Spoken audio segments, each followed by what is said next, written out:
everyone. Welcome to the webinar today. This is part of NARUC's Center for Partnerships and Innovation webinar series. My name is Kira Zeidelman. I'm a senior manager at NARUC CPI, and I will pass things over to Commissioner Tim Echols, our moderator for today. He is Vice Chairman at the Georgia Public Service Commission. Commissioner Great. Echols? Thank you so much, Kira, and greetings everybody from sunny Atlanta, Georgia today at the Capitol. And we've got a great webinar for you. Thank you, Dominic, for serving and helping us.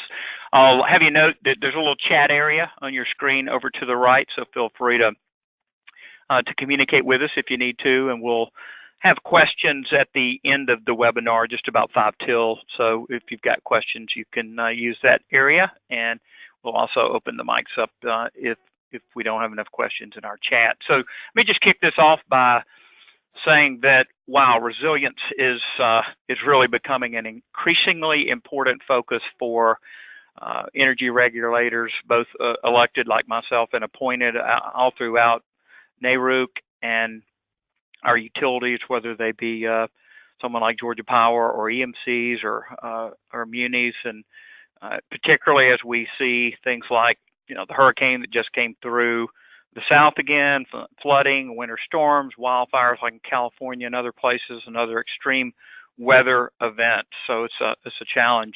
NOAA has counted 14 weather and climate disasters leading to at least $1 billion in damage each in 2018.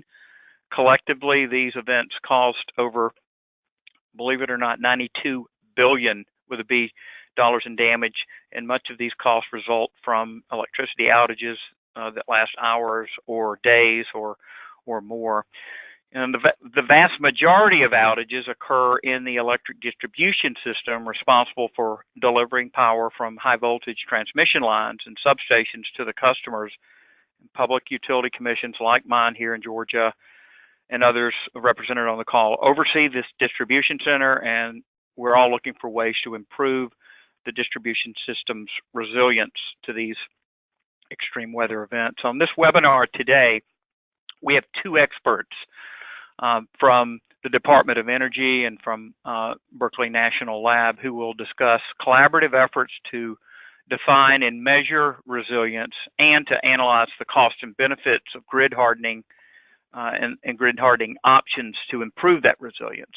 Craig Zamuda is a senior policy advisor with DOE's Office of Policy. He provides policy and technical advice on DOE programs related to energy system vulnerabilities and resilience. He has provided leadership to public-private partnerships with electric utilities, focusing on characterizing critical infrastructure vulnerabilities and identifying and deploying cost-effective resilience activities and best practices, and addressing key research and policy opportunities, and there's a bunch of those.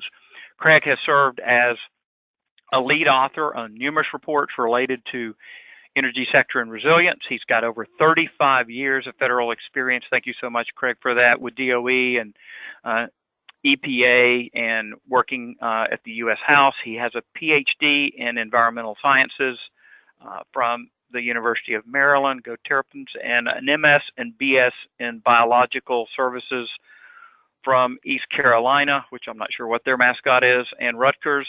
Do they even play sports up there? Just teasing.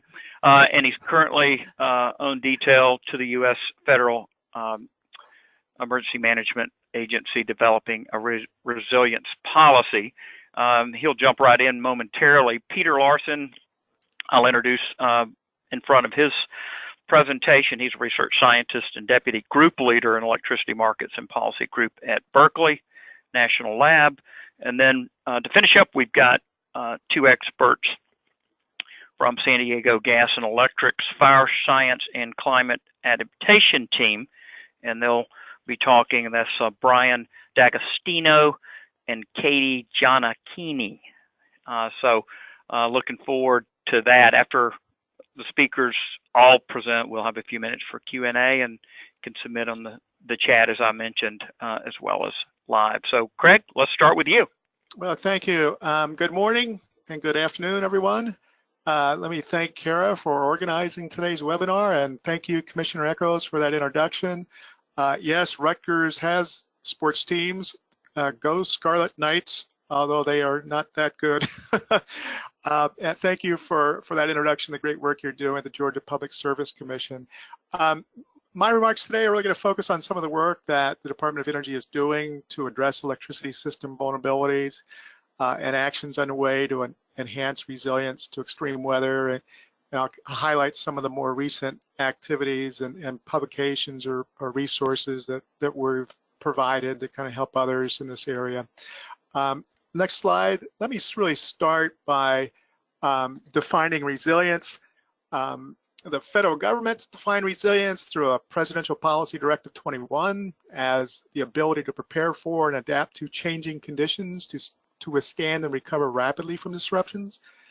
Of course, there's other ways to define resilience. Here's a visual way to characterize resilience. The image is a fairly new home. Maybe you've seen this image before. It's a home in Mexico Beach, Florida, after a Cat 5 hurricane. It was Hurricane Michael. This house was virtually undamaged in contrast to the vast devastation of the surrounding community and infrastructure. What was different about this house? The owners decided to build it more resilient, to build it by going beyond minimum codes and standards.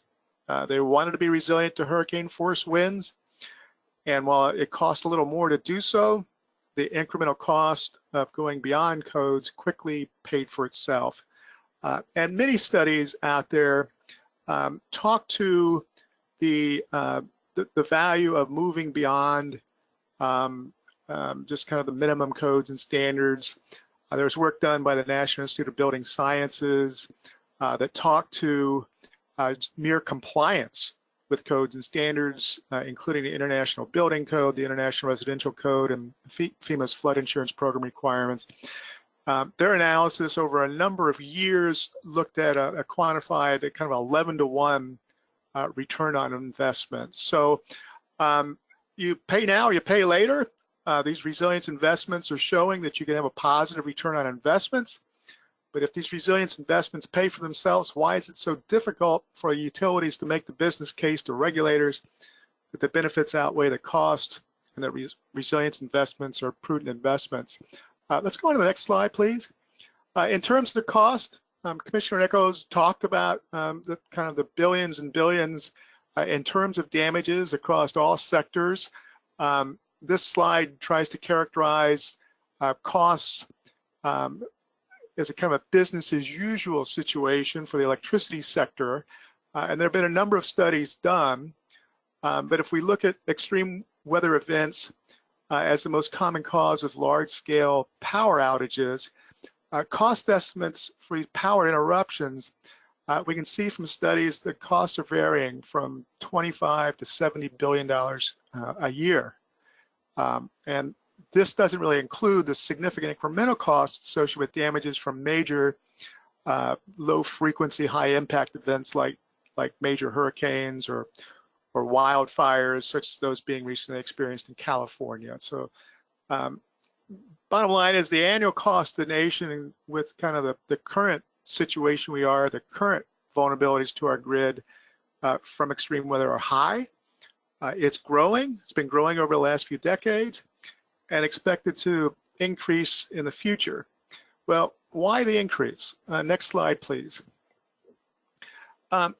We're increasingly witnessing the impacts of extreme weather across all regions of the country.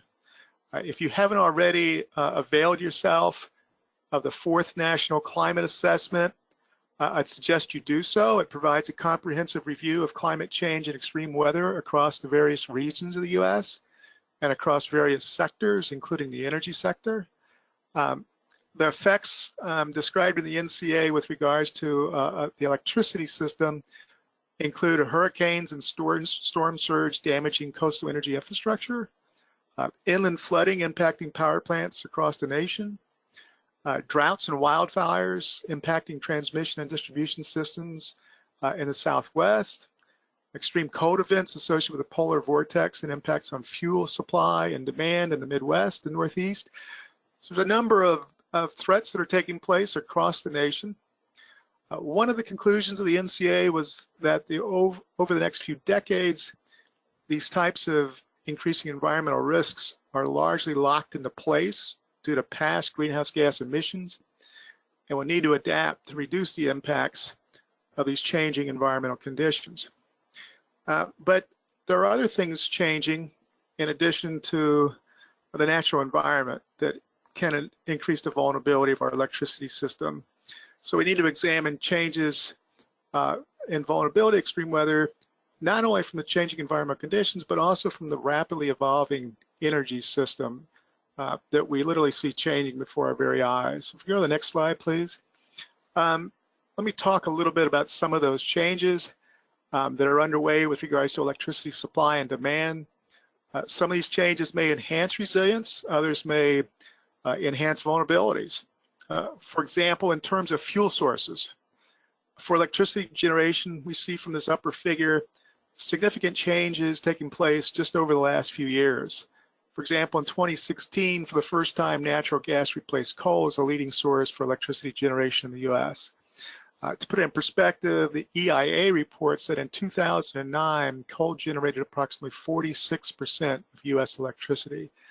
By 2018, coal generated on 27% of U.S. electricity. While coal use has been diminishing, generating electricity with natural gas has been growing. In 2009, natural gas generated 22% of U.S. electricity. By 2018, natural gas had grown to be generating 35% of U.S. electricity. So we see these switches taking place. There are also dramatic reductions in renewable generation, dramatic reductions in the cost of renewables that have led kind of a rapid growth of various renewables, including solar, wind, etc. The lower figure helps to illustrate another major point, and that is the growing interdependencies of the electricity sector with other components of the energy sector and other non-energy sectors. So Superstorm Sandy, I think, helped to illustrate some of these interdependencies across sectors. For example, we witnessed cascading impacts with gasoline stations unable to pump gas due to a loss of electricity. Other examples included mass transit closing down, healthcare facilities scrambling to keep power, and wastewater treatment plants dumping billions of gallons of raw sewage into the waterways. So risk management practices must take these interdependencies into account to holistically, effectively manage risk. For example, enhanced communication technologies, including a smarter grid, provides operators with real-time information to detect and isolate and address outages more efficiently. But this can improve resilience to extreme weather, but it may also, without appropriate preventative measures, these systems could increase system vulnerability to cyber attack, thereby potentially reducing overall resilience. Clearly, we need to take a more holistic view of not just the electricity system, but the multiple interdependency that exists within the electricity system and other sectors. The good news is, if we go to the next slide, there are numerous actions are underway to make the U.S. energy system more resilient. Examples include improved modeling and data to project future conditions at a useful granularity for local decision makers. Global models are nice, but decisions are local, and we need to have information with enough granularity to address those local needs. Enhanced vulnerability assessments are taking place to characterize risks and develop more effective resilient strategies. Innovations in cost-effective energy technologies for research, development, demonstration, deployment are taking place to enhance the system. And the establishment of public-private partnerships to assist in collaboration and developing and deploying resilient solutions are all taking place. And let me just provide a few specific examples that are kind of highlighted on the slide. I talked to them in three major categories: system hardening, such as equipment elevation or construction of flood walls, targeted undergrounding of power lines, transitioning away from water-intensive once-through cooling or recirculating cooling technologies to that of dry cooling technologies for thermoelectric power plants, as well as adopting green infrastructure solutions such as wetlands restoration. There's also physical changes to prevent system interruptions, such as the use of, increasing use of microgrids, distributed energy resources, and energy storage. So when the central power system goes down, one can island themselves and kind of continue operations. And another area is the adoption of measures to improve recovery time. And these could include mutual aid agreements, stockpiling of standby equipment, such as replacement transformers or backup generators. So there's a number of things that can be done. An ongoing challenge, though, is to design these cost-effective solutions that can operate not only in today's environment, but over the lifetime of these assets. And many of these assets, such as power plants, for that matter, even utility poles, substations and generators, et cetera, they're going to be around for decades. The median age of an existing coal plant is nearly 50 years old. Thus, building new power plants today and deploying these technologies, they need to be designed to be resilient to today's environmental conditions, but to those that are expected over the century. We should also, where possible, identify resilient solutions that can be improved incrementally as conditions evolve by employing the concept of adaptive design. For example, the design and construction of a flood wall, one that can be expanded in height over time as conditions change and as the information and the uncertainties are reduced in terms of what the future will look like. We need an adaptive design approach that can evolve as the threats evolve. And while we're already making these investments to enhance resilience, given the magnitude of the challenge, the pace, scale, and scope of these actions will need to be enhanced. So what do we do to enhance this? Next slide, please. One approach that the department, thank you. One approach that DOE has been using is greater use of the establishment of public-private partnerships to kind of enhance this collaboration across various stakeholders. And let me just highlight one example, and that's DOE's Partnership for Energy Sector Climate Resilience.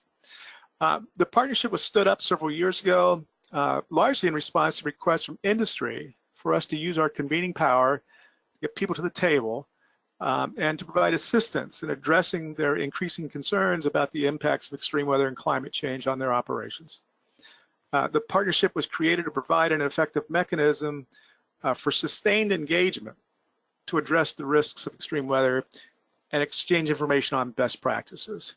To ensure that this was an action-oriented partnership, we established a requirement of membership. That was each utility to become a member needed to commit to conducting a vulnerability assessment followed by the development of a resilient strategy.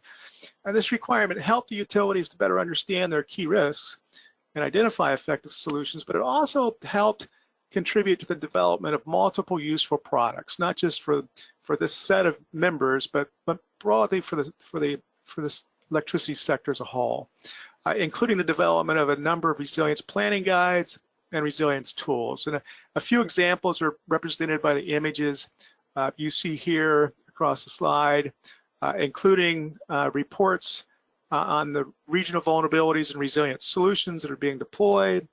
There's 2 resilience planning guides that kind of help the user to figure out how to go through that planning process and information and methodologies that might be available to assist, and a summary of lessons learned and best practices from conducting vulnerability assessments. So there's a number of work products that have come out of this. We've also incorporated these reports and identified other useful sources of information pertinent to the energy sector on the U.S. Climate Resilience Toolkit, the last image you see here. And if you haven't accessed the Climate Resilience Toolkit, I'd encourage you to do so. It's continually updated with new information. In fact, one of our current initiatives with the partnership is a collaboration with NOAA and NASA for them to package up information in a user-friendly manner and provide access to that information and resources on this Climate Resilience Toolkit. So that's one of our areas of focus.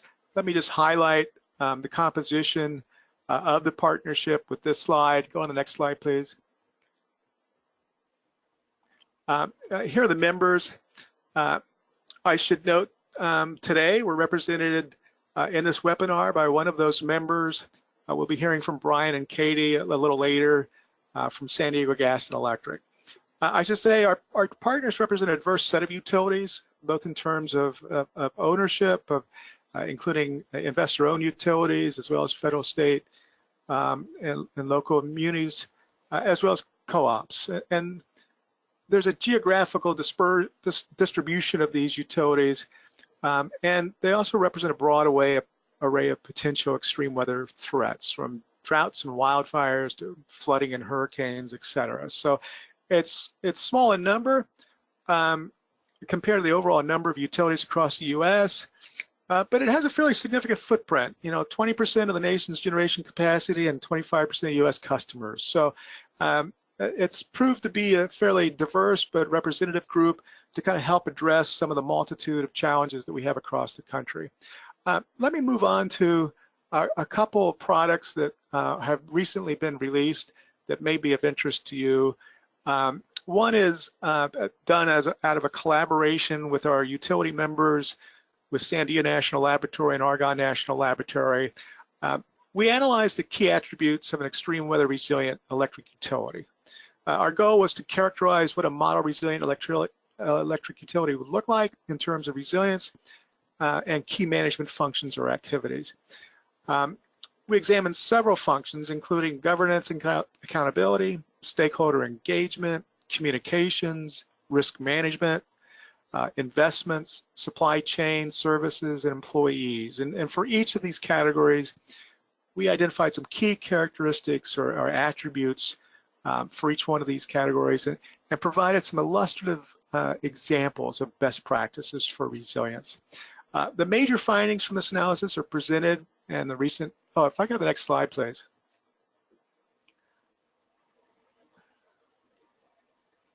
Yeah, thank you. The major findings of this effort are presented in this in the journal, the Electricity Journal. So I'd encourage folks that are maybe interested in this to access that. And I'll note that we structured the results of this analysis in a maturity model framework, such that a utility could use this framework to conduct a baseline self-assessment of their current level of extreme weather resilience, and also identify opportunities for improvement. Kind of provides a method for tracking progress over time with regards to enhancing their resilience. So this approach that we describe in the paper that comes out of the analysis that we did, we believe can lead to enhanced resilience, identifying measures that should be taken, particular projects that should be examined that will deliver enhanced resilience for the utility over time. Another area beyond just kind of characterizing what are the attributes of a resilient utility look like. Let me go on to the next slide, please. Is really focusing on another key issue, and that is cost-benefit methodologies that we're going to spend some time, not just I will cover briefly, but then I think Pete's planning on going into a lot more detail. We did an analysis with members, with a number of folks to kind of help us out, including Lawrence Berkeley National Laboratory, and they provided excellent support to doing an analysis where we looked at what is really used today in terms of methodologies for characterizing costs and the various costs that are examined, and looking at the benefits and the various benefits that are examined. And the paper that we've kind of captured these the major results of our analysis is highlighted here, and I'll just for sake of time, just briefly touch upon a few key findings to kind of whet your appetite for picking that paper up. One is that the costs are generally directly measured. I mean, call any engineers, they can kind of, based on prior experience, and kind of get a pretty good handle on what the costs, capital cost, O&M cost, et cetera, are. But quantifying the benefits of resilience investments introduces a number of complexities. Some due to the uncertainty associated with estimating when resilience investments would be called into play. If you're building to prevent a wildfire or storm damage, et cetera, when's that next event going to occur? When's that next 100-year event going to occur, which seem to be occurring literally every other year nowadays.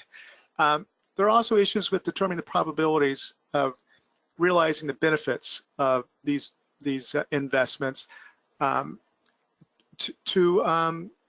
to the service area, as well as a multitude of potential beneficiaries, be they the utility, the customer, or society as a whole. And we've one of our most perhaps significant findings was that many of the benefits associated with resilience investments typically aren't monetized in a cost-benefit analysis. And if we go to the next slide quickly, I try to highlight some of those here in various categories of types of benefits, ranging from avoided utility cost to avoided cost from short duration outages to long-term duration outages to non-outage societal benefits, which I would say is probably the area that receives less attention. Avoided costs from safety and health impacts, from property damage, benefits, say, through wetlands restoration. So you have ecosystem benefits. You have benefits from, and co-benefits associated with emission reductions. If you're pursuing energy efficiency and cleaner distributed energy resources and storage, et cetera, you will have these co-benefits of reduced emissions. And those typically aren't considered. And let me go on to the next slide, just for sake of time here. Let me end on kind of one final issue here. One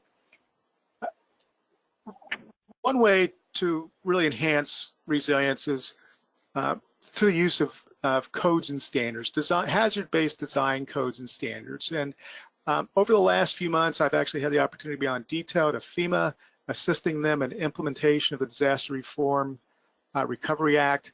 One of the provisions, the 1235B, requires FEMA to identify hazard-based codes and standards that must be used for repairing or replacing damaged or destroyed facilities after a disaster. FEMA will be issuing a policy shortly. In terms of those codes and standards, they apply to a number of sectors, including the energy sector. The policy is expected to be out later this year. But in addition, in looking at hazard-based codes and standards, FEMA recognized the limited number of codes and standards that are out there based on resilience and hazards across all sectors, including the energy sector. And as an example, DOE and FEMA are going to be exploring an approach to work with standard development organizations, regulators, and utilities to examine the gaps in hazard-based codes and standards for the electricity sector. And FEMA will be going on to do this for other sectors, but DOE is particularly interested in the electricity sector. As you may be aware, recently DOE issued an RFI to collect information on codes and standards as well as best practices. That information has come in. We're going to use that to help support an effort moving forward. But we would welcome collaboration with NARUC and its members in our effort to ensure the availability of additional hazard-based codes and standards moving forward that can be tailored to local conditions and address local needs. So let me wrap this up on the final slide, if I could. Just a few quick key takeaways. Extreme weather events are already occurring. They're costing us billions. We need to do more. The need for adaptations only going to be increasing, and the more mitigation we can do, the less adaptation will be necessary. And then with regards to additional opportunities, we need to have an improved awareness of the vulnerabilities. We need to do a better job of providing downscale climate data, extreme weather data. We need to better examine these cost-effective technologies that could be used and methodologies for characterizing the benefits, as well as enhance our effort to establish resilience-based design codes. And then let me go to the next slide just to finish here. There are a number of these things and reports I've talked to emanating out of the partnership are available here. If there's any questions that I can help people with, please feel free to reach out. And end with thanking everyone for the opportunity to provide this information, and I'll turn it back to you, Commissioner Echoes, to introduce our next speaker. Thank you so much. Thank you very much, Dr. Larson, Dr. Zamuda. Appreciate that. Our next speaker is Peter Larson. Dr. Larson is a research scientist and deputy group leader in the Electricity Markets and Policy Group at Berkeley National Lab.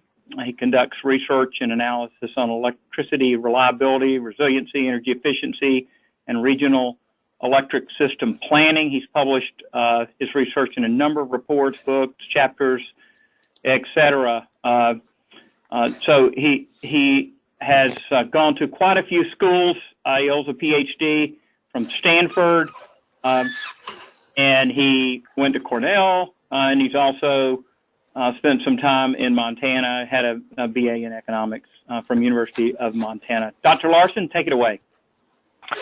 Thank you very much, Commissioner Eccles, and I want to thank you for hosting this event and Kira for organizing this event. So I'm going to go very fast, so I would ask everybody to buckle their seat belts, and I want to leave plenty of time for the speakers that follow and, of course, questions at the end. So I'm going to cover, this is a nice segue from what Craig just talked about. I'm going to show a tool that I've built to look at the costs and benefits of storm hardening, and I'm going to focus on one particular technique, undergrounding. I'll talk a little bit, I'll feature some work that we've done at Berkeley Lab on topics related to reliability and resilience. And I'll also talk about work that, is emerging at Berkeley Lab. And this space is, as you know, resilience is a hot topic. And so we've got a number of projects that are just kicking off that I'll talk a little bit about. And then I'll conclude with some lessons learned. Next slide, please. So a number of years ago, through our work on studying reliability trends, I basically learned that undergrounding can actually improve reliability, believe it or not. But undergrounding has a bit of a stigma. People think that undergrounding costs a lot, and in some cases 10 to 15 times more per line mile. And I wanted to see, was undergrounding a cost-effective solution given some scenarios? And so I built one of the only papers in peer-reviewed journal on the costs and benefits of undergrounding. And I focused on two case studies, Texas and a little fishing village in Alaska, some of you may have been to, called Cordova. And basically the model was built as part of my dissertation at Stanford. Next slide, please. So for the Texas undergrounding cost-benefit analysis, I look at a number of different stakeholders. I considered a number of different stakeholders in the analysis, and I grouped the different costs that I considered and a number of different benefits. And the scenario I really explored was a really extreme scenario. What would happen if the Texas Utility Commission would mandate all investor-owned utilities to underground their power systems immediately, or as soon as the overhead lines depreciated, start undergrounding and do this over the coming decades out to 2050 or 2060. And I wanted to know, given some of the risks in Texas with tornadoes and of course hurricanes, was this a cost-effective thing? Would the benefits exceed the costs if all of a sudden Texas decided they wanted to underground their entire transmission and distribution system? And so you can see these, selected costs that I considered, and I also considered some other what we would call soft benefits. And Craig alluded to this in his presentation. And I looked at avoided aesthetic costs. If you don't have a view of a transmission or distribution line out your window, that actually has value that can be monetized. Next slide. So I'm going to jump right to the results. This is again, the scenario where Texas undergrounds their entire transmission and distribution system for all their investor-owned utilities. And it would take approximately 50 years under the model I built. And if you look at the results, the total net costs of this mandate to underground all the transmission and distribution lines would be around $28 billion with a B, billion with a B. The total net benefits of this undergrounding mandate would be $7 billion. And so if you subtract the benefits from the costs, what you find is that this is a really bad idea. I show a net societal loss of $21 billion or a benefit cost ratio of 0.3. So for every dollar you spend undergrounding, society is getting back 30 cents. So this is a really bad idea to do a massive undergrounding mandate for Texas. Next slide, please. I had a number of different assumptions in this model. As everybody knows, models provide insights. They don't necessarily provide answers. So I have a number of different assumptions here. And this is just a subset of assumptions, and I want to test which assumptions was the model most sensitive to. And ironically, this is called a tornado diagram, and it shows how much the results swing based on a range of different assumptions fed into the model. Not surprisingly, discount rates, they show up over and over. Depending on the choice of discount rate, you can swing the model wildly. I'll point out undergrounding replacement costs. The costs of replacing underground is a significant driver of the model, and you see all the way down the line some other assumptions and their influence on the model. The model is most sensitive to discount rates, the replacement cost of underground lines, the overhead transmission and distribution lifespan, the value of lost load, which I'll talk about in a little bit, and the number of customers per line mile, basically a measure of population density. Next slide, please. So I basically just told you, this is a bad idea. Don't do it. At least in this configuration of the model, this would lead to a massive net social loss. So then the question becomes, what conditions might make it where the benefits actually exceed the costs? We know there are places where undergrounding makes a lot of sense, both from an engineering perspective, but also from an economics perspective. Next slide. So it turns out when I reconfigure the model and try to find places in Texas where the benefits exceed the cost, it turns out there are some characteristics where undergrounding makes a lot of sense. Places where there are a large number of customers per line mile. In my model, it was greater than 40 customers per line mile. Places where there's an expected vulnerability to frequent and severe storms. Obviously, places like Houston, huge hurricane threat. We've seen major hurricane activity in the last couple of years. There's a potential for underground line installation economies of scale. This is the idea that as you underground more and more, you're able to kind of optimize how you do this and reduce the costs per line mile. Maybe you're staging equipment in a much more strategic way. And finally, in places where the overhead line utility easements are larger than the underground line utility easements is a really important characteristic that can make the benefits exceed the costs. Next slide, please. So now I'm going to talk about a completely different part of the country and a completely different result for undergrounding. And this is a little fishing village up in Alaska. If anybody's ever had sockeye salmon, this is the place in the world where sockeye salmon comes from. The Copper River flows out of the mountains into the ocean here at Cordova. In the upper right hand is Clay Copeland. He's both the mayor and the CEO of the electric co-op. And I do a lot of work in remote parts of Alaska, and I happen to be up in Cordova for another project, and I talked about my undergrounding work. And he told me, wow, it's a coincidence that you're here because we just finished our undergrounding initiative. And we've been working on it for more than 30 years, and we finally got our distribution system completely underground. I said, can I do a case study? And he said, of course. And there's a picture in the lower right. As I was driving in from the airport, you see the utility just finishing up the last section of distribution line miles that are going underground here in Cordova. Next slide.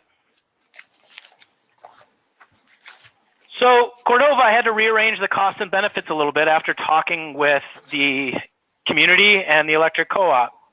But you see the sort of the stack of costs here that I considered and the stack of benefits. I would point out that one of the big benefits here in Cordova is the avoided aesthetic costs. Cordova is spectacularly beautiful, huge mountains, beautiful ocean. Having a business where no one sees distribution lines, or having a home where no distribution lines are blocking these, magnificent views, has incredible economic value. Next slide. So again, I studied this this is called an ex post analysis. I looked back. 1978, they made the decision to underground their system. It took them 30 plus years to do it. And so looking back, using data from the utility and the community, was this a good decision? Which is different than Texas, which was an ex-ante analysis looking forward in time. Well, guess what? This little town of 2,500 people, under a wide range of assumptions, I basically calculated that the net social benefit of this decision in 1978 was $65 million net for a community of 2,500 people. It has an unheard of benefit cost ratio of 16 to 1, meaning for every dollar they spend undergrounding, society, the Cordova area, receives $16 in societal benefits. So this was an incredibly fortuitous decision. This community is a major success story about the idea of hardening through undergrounding. And one thing I want to point out is the reliability benefits are very large, but they're not necessary to get cost effectiveness. And that's because there are other benefits like aesthetics that contribute to the value. Next slide.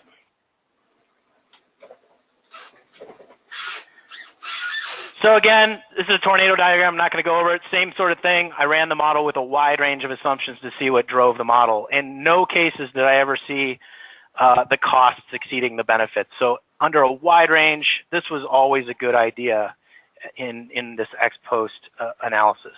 Next slide. This is just a probability distribution under 3 different scenarios of different lifespans for the overhead lines in Cordova. And again, you never see it going below 0, which means there's always a net benefit, meaning the benefits always exceed the cost under thousands of simulations. So this is a very, very good idea from my estimation. Next slide. All right, so now I'm going to transition over to some past research at Berkeley Lab that I think is relevant, and I'm happy to talk with folks offline about any of this work and share either presentations or papers with you. But we hosted a workshop on a very important topic called the frontiers in the economics of long duration widespread power interruptions. As Craig mentioned in his slides, one of the big weaknesses is how do you value resilience? And perhaps the biggest hole in the research in the benefit side of resilient investments is the avoided economic impacts from longer duration power interruptions. We have a pretty good idea of what the economic impacts are for short duration interruptions lasting a day or less. Beyond a day, it's the great unknown. And so we've spent a lot of time at Berkeley Lab and the Department of Energy thinking about that specific topic. We've also published a number of either reports or guidebooks guiding utilities and commissions about how to elicit the value of lost load from their customers. And we're advocating for eventually a national survey to be conducted to elicit the value of lost load for residential, commercial, and industrial customers. And so we've published sort of guidebooks and roadmap type documents for both individual utilities, commissions, but also more national policymakers to consider. We've been publishing work on power system reliability trends for a number of years now.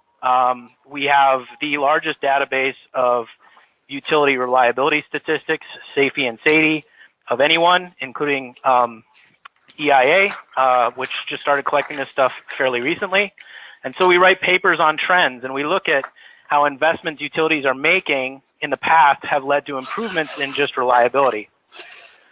We're also conducting some web scraping activities where we're going and pinging utility websites to collect information that they're reporting to their customers about where outages are happening and for how long.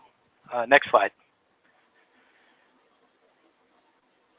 I'm a member of what's called the Laboratories Valuation Analysis Team. This is a group of national lab staff who are looking at 6 different resilient distribution system projects around the country, including one of them is actually in Cordova, Alaska.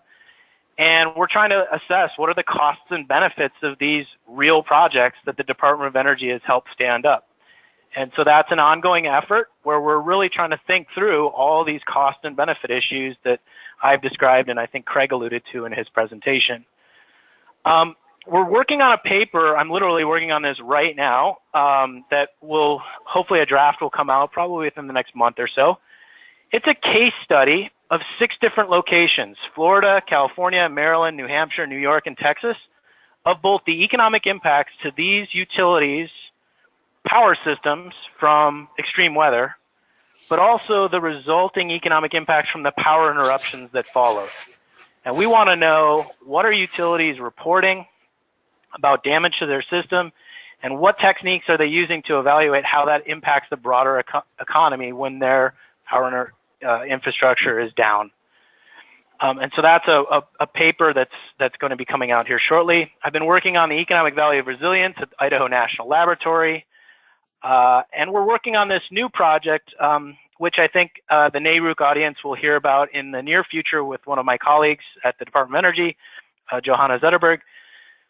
We're going to be looking at, working together to figure out developing a handbook for decision makers who are thinking about distribution system investments and resilience. So what are all the things that need to be considered from both an institutional perspective, but also from an economics perspective when you're evaluating these, in some cases, very complex and costly investments that have real benefits, but also some soft benefits, like I mentioned earlier. And I'm just starting a new project to develop an islanded power system decision support tool. The idea here is in remote parts of Alaska and some island communities, they need some real basic tools to help them evaluate how they make their systems more resilient in the future. And so we'll be developing an online system to help some of these communities that face pretty unique challenges. I'm going to talk about the interruption cost estimate calculator. I think some of you may have heard about this. I lead that work. And next slide, and I'll talk about that. So the ICE calculator is a tool. It's based on 34 surveys that have been conducted across the country to look at the value of lost load. It's an online tool that we've developed with our partners Nexent, and you can go to it at icecalculator.com. Basically, it spits out, next slide.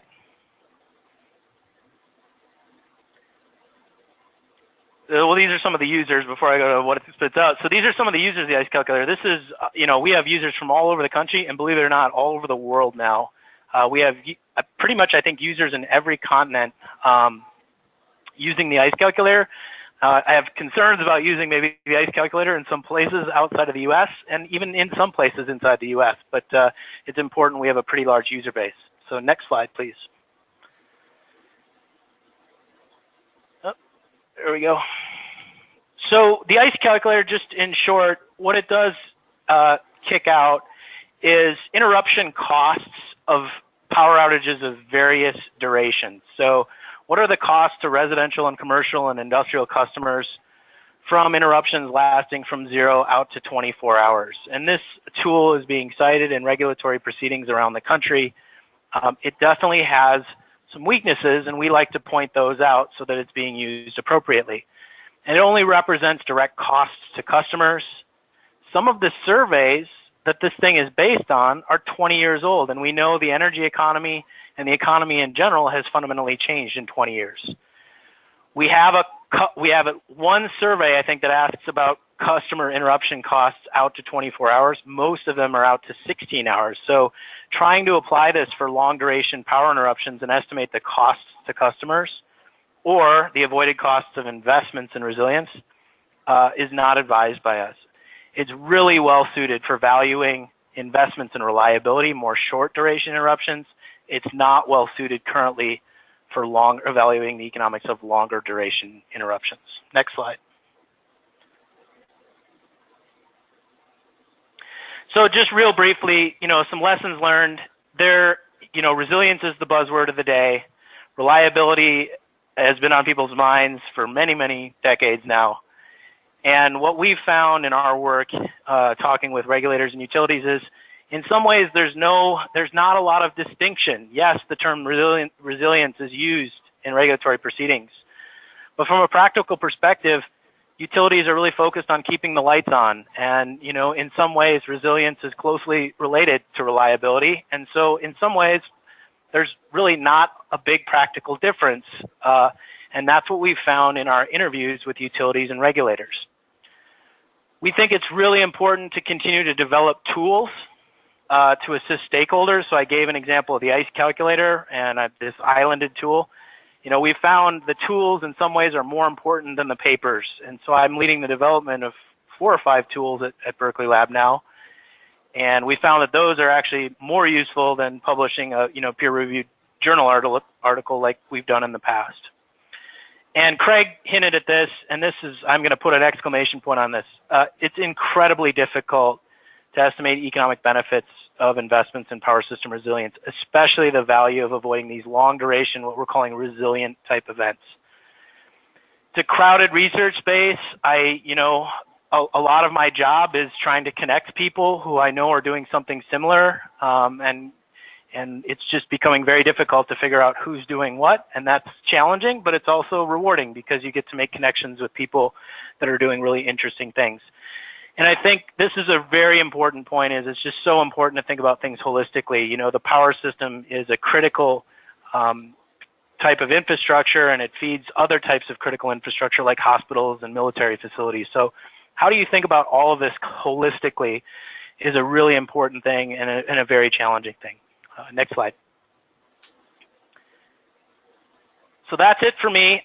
Feel free to email me or give me a call, and I'm happy to talk with you about this work offline. Thanks.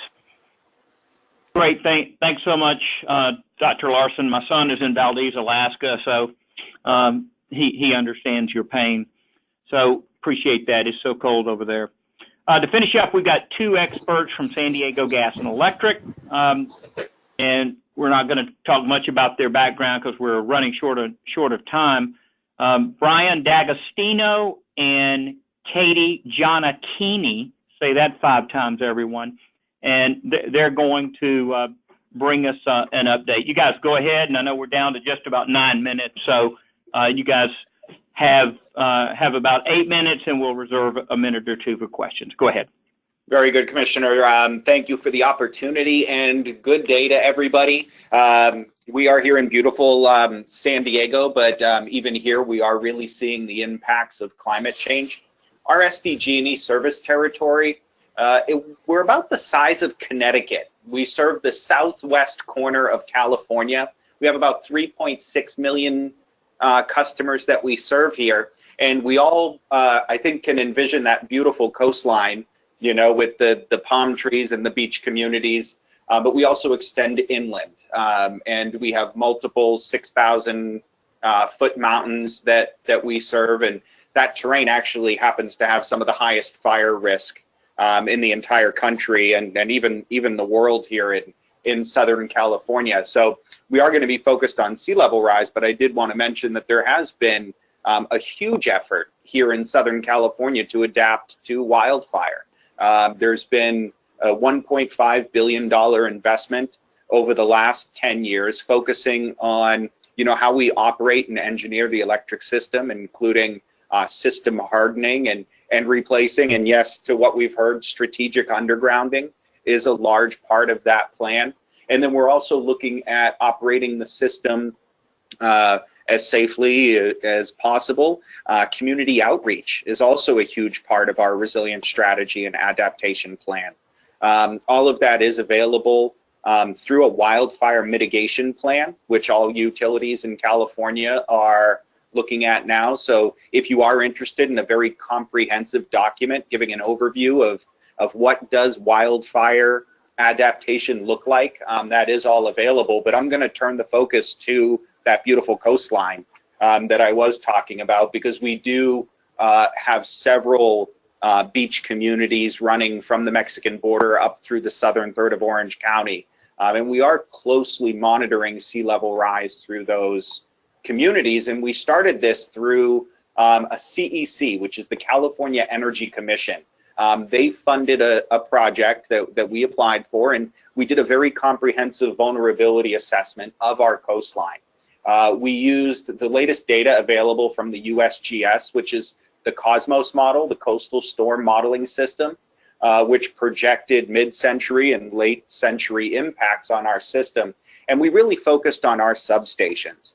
And as the first phase, we really focused on impacts in a 1-in-100-year storm by the middle of the century. And that really enabled us to hone in on 4 substations in particular. And I'm going to talk a little bit about those. 3 out of the 4 were some of the oldest system that we had. They were old 4 kilovolt power lines, and those are all being upgraded. So we made sure that any of those vulnerable substations were on the list to be upgraded first. So we are able to handle that by hardening the infrastructure. But then we had a fourth that was actually a transmission substation. So as we head to the next slide, we're going to talk a little bit about how we're handling that particular substation. That one did show that it could be flooded out by the middle of the century.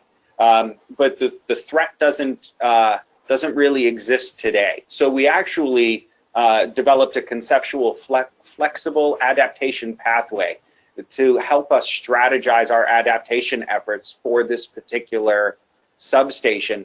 And what this does is it gives us triggers and helps us pre-plan a strategy for making sure that we never get to the point that this substation does get flooded out. But what we really needed, especially where we were dealing with the real-time impacts of wildfire here in California, we needed flexibility to deal with the uncertainty of this climate risk. So this flexible adaptation pathway, it minimizes that risk that we're going to over or under adapt, and really gives us the options moving forward. And the lessons that we learn inform our planning approach as we look at other assets and climate hazards. So this is kind of our initial follow-up that we have been looking at when dealing with these coastal substations that did show vulnerability after our assessment. But then we're also looking at work with Scripps, Institution of Oceanography, and that's where I'll hand it over to Katie Giannichini in the next slide. So like Brian said, we had done this CEC-funded study to identify where our vulnerabilities existed and then came up with a plan. And part of our partnership with Scripps Institution of Oceanography is to begin implementing these flexible adaptation pathways. So in our partnership, our main objective is to develop the ability to be able to monitor and predict both waves and water levels throughout San Diego Bay, which is where that vulnerable substation was located. So that we can really assess what the flood risk is to our assets. So this partnership is coming in 3 phases. The first phase was to install a wave current and pressure sensor in San Diego Bay due west of our substation so that we could monitor the tide levels at that location. So that was installed earlier this summer. And what we're using, we're grabbing data from that to help to develop and tune wave model forecasts so that we can become more accurate in the tide level forecasting for that area.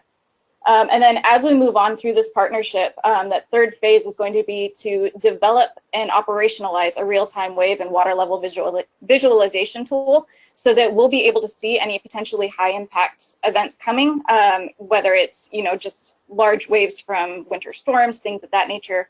But we can also start to get a broader look at what the just general tide levels are going to be on a day-to-day basis as we head into the future. So that was our quick overview, but we'll pass it back over to Tim Eccles. Thank you so much. Great job, guys. And we've got 2 minutes for questions. None have come in on the chat. Kira, how you want to handle this? Commissioner, if you have any questions, why don't you start us off maybe with 1 or 2, and then if any come in, we will let you know.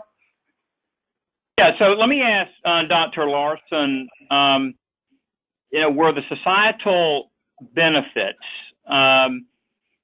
quantified in any way, and if so, how did that study do so? So if you can give the lightning round version of that in just about a minute.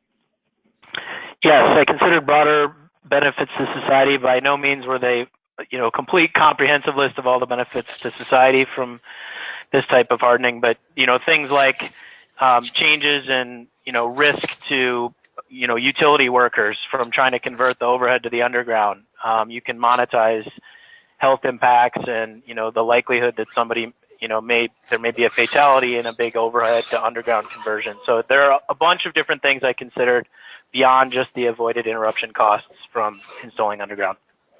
I had talked to a crew member who had been in Puerto Rico after the hurricane a couple of years ago, and he said that they had thousands and thousands and thousands of trees that they had to remove before they could ever pull line, and that the utility there had just not done that tree work. So this kind of takes care of all the need for tree work, right? And really is a great forward investment. Yeah, for the most part. I mean, you still have to maintain a right-of-way above the undergrounded corridor, but yeah, you don't have the situation where trees are coming down on lines and you have live electrical wires, sitting out in, potentially residential neighborhoods or industrial areas. All right, well, it's 2 o'clock. I'm going to turn it back to Kiera. We thank everybody for being on the call. Kiera?